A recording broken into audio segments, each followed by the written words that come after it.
Mel Tucker and Michigan State looking to bounce back from 5 wins to get back to Big Ten title contention. We got Ryan O'Blennis on the line from Spartans Illustrated on Rivals to break down the class and, of course, another big transfer haul for Mel Tucker and his staff. Ryan, how you doing today? I'm great. Just recovering from these very busy few days with signing day and Michigan State basketball and everything in between. So 15 hard commits that have obviously signed a letter of intent. So they're in the fold. Then 11 transfers. So that's a pretty high total compared to other teams. So not just supplementing a class, but almost an entire extra class from the transfer portal. And the big addition, of course, from Texas A&M. Yeah. Michigan State, Mel Tucker and his staff are continuing to look at the transfer portal and use the transfer portal to their advantage to add talent on the roster any way they can, whether that be through the high school ranks or the junior college ranks or the transfer portal. And the Texas A&M transfer defensive lineman, Tumise Adele. Mel Tucker wasn't quite sure of the pronunciation of him at his signing day press conference, so hopefully I'm saying it right. I believe it's Adele. But he's a guy who can come in and make an instant impact on the defensive line. He can move up and down the line as a defensive end or play in the interior as a defensive tackle. I think he's very likely to start, and even if he doesn't, he should play a good rotational role to come in and keep guys fresh and make an impact. He was a guy who started the first couple games for Texas A&M last year before he got hurt with some kind of undisclosed injury and missed the rest of the year.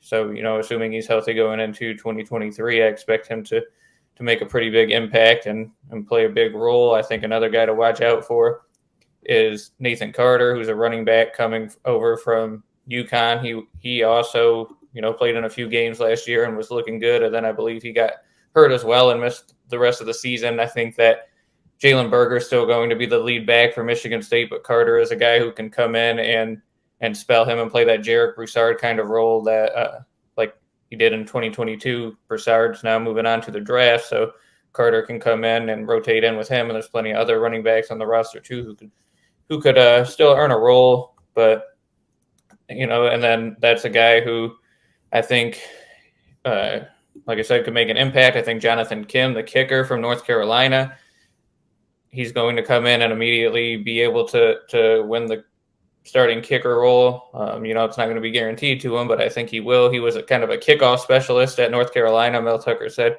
he has the strongest leg in the country and that he led the country in touchbacks. But at MSU, he's not just going to be a kickoff specialist. He's got, Kim told me himself that he's going to be the place kicker too, kick field goals, things like that. And there's a bunch of other solid ads from the transfer portal. Jarrett Jackson from Florida State is a guy who's experienced, and he can come in and I think he'll be a nice depth piece and rotational piece. I don't think he'll necessarily start, but I think he's going to get some good playing time. They added several tight ends, and in the junior college ranks, they got the number one offensive lineman in the country, Keyshawn Blackstock, who I think is going to be able to come in and fight right away for a starting role, possibly at right tackle. He can play guard too. Even if he's not able to win a starting spot in 2023, I think he's going to be a guy that's going to rotate in and play a lot of snaps and make a big impact. So, yeah, I think between the transfer portal and the junior college ranks, there are a lot of guys who can come back and either make an instant impact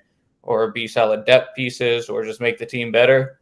And give the team more depth, which is something that Mel Tucker said was his goal with this 2023 class, is to have a team where the second string guys are just as good as the first string guys if they're able to come in and play winning football. Because you look at what happened to Michigan State in 2022 with just a very high amount of injuries, and depth is important, and that's how he thinks he's going to close the gap. So I think that's why you see these kind of guys who they targeted in the transfer portal and junior college ranks.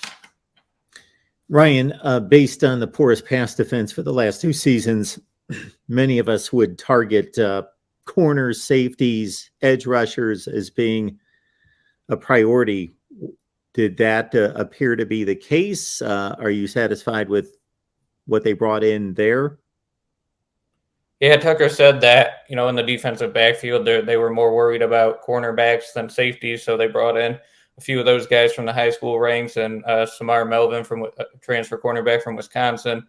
Uh, but I think that safety is a position that they do still need to target because they're losing Xavier Henderson next year. Reggie Pearson Jr. is a local Michigan native, Texas Tech transfer, who a lot of people thought was going to end up playing at MSU. He ended up committing to Oklahoma instead. So I still think that safety is a position that they might go after. I still think that they might try to add another offensive lineman before the early signing period or a transfer after spring ball. But yeah, as for the other positions you mentioned, defensive line, they have some really solid players coming in with, we mentioned the transfers already, but in the high school ranks, you have Jalen Thompson, By Job, Andrew DePape all coming in.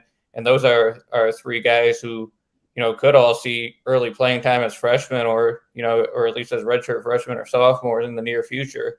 Those are all guys who have really good potential, who all are looking forward to being coached by pass rush specialist Brandon Jordan and defensive line coach Marco Coleman. So I think, those are definitely some guys that can come in and make an instant impact. So, yeah, I mean, I think that when you look at this recruiting class as a whole with the high school players and with the transfer players, a lot of those impact positions that you mentioned are being filled here. But, yeah, I would say that, I would watch out for the safety position and, a few other spots. There, Tucker mentioned there were 4 other guys who they were expecting to get at his press conference. He couldn't name them by name because they weren't signed yet. But one of those guys I think he was alluding to was probably Pearson, who didn't end up coming.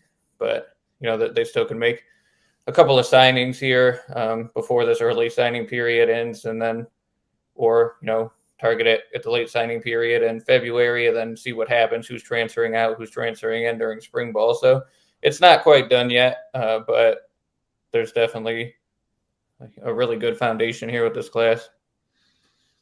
Few people were surprised by the reduction in wins, but maybe not to the degree of going from 10 wins in the regular season to 5. Is there cause for concern there? Do we just believe that this is a blip on the radar and things are still headed in the right direction? Yeah, I think it's a mix of a couple of things. I mean, one, people had to understand that it's still a rebuild. I think people think that timeline got accelerated because of what happened in 2021, but a lot of that was due to the fact that Kenneth Walker was on the team. And quite frankly, MSU had a lot of bounces go their way in 2021. There were a lot of close games that could have went the other way. Don't get me wrong, that was an excellent team, but I think that, like you said, a lot of people maybe expected a little bit of a step, a small step backward in 2022. I don't think anybody expected the 5-7 record, but the team was also decimated by injuries, especially on the defensive side of the ball, to the point where they were playing, a bunch of freshmen. They were playing defensive tackles at the defensive end spot. It was just kind of a mess. And I think there are certain things that moving forward, MSU fans would like to see better, even when it comes to the coaching and the in-game management. There were some kind of odd decisions by the staff that you saw throughout the year.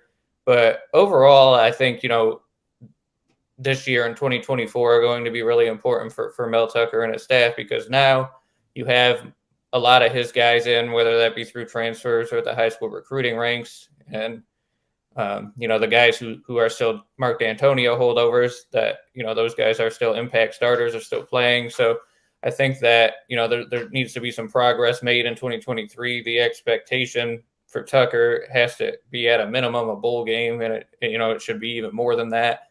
And he always talks about the standard is the standard, and they have a standard of excellence at MSU. And what transpired this year, as mad as the fans are, I'm sure that everybody in that building was just as mad and upset at how the season actually went. And they won't make excuses for it, and they'll look to get better in 2023. But I do, me personally, I'm still waiting and seeing, but I do think that this 2022 season was, like you said, a blip on the radar. We'll see, though. Ryan O'Blanis, Spartans Illustrated on the Rivals platform. Get on over there, check out Ryan's work and everybody else there at Rivals on the Michigan State platform. Ryan, we appreciate you stopping by to break down Michigan State. Appreciate it. Thank you for having me on, Mark.